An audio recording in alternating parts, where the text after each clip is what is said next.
Zacky Farms. We were the largest privately owned employer in the state of California. We're in business for 90 years, and now we're out of business. Why is that?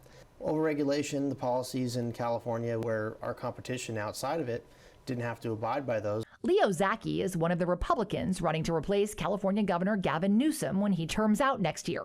He lives in Los Angeles, describes himself as a business owner, entrepreneur, and host, and he was previously vice president of Zacky Farms.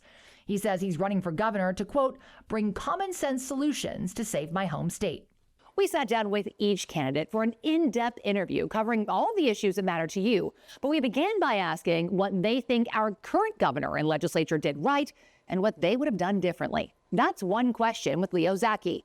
What is something you think that Governor Newsom did well? I was actually having this conversation last night. Nobody can actually speak to that because there isn't anything he's done well. In my opinion, I don't see any real success coming out of his office that's impacted people in such an amazing way. Anything specific that you would have done differently? Everything. Can you give us an example? Okay.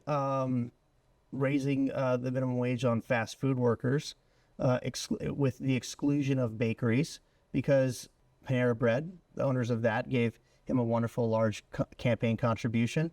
And so they're exempt from that. So there's a lack of consistency there and clear bias.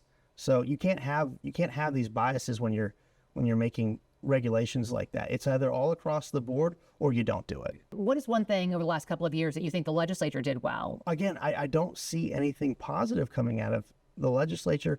It always seems to be negative. There's always an increase in a tax here, or there's some restriction that's being put on the people. And it's always very one-sided, and it's this hive mind sort of mentality. And the people have lost, that are elected, that is, have lost the concept that the rules and the regulations they pass impact everybody. And they're not focusing on being Team California. This is very much fall in line doctrine, rhetoric, do as you're told, don't ask questions, sign the bill, push it through.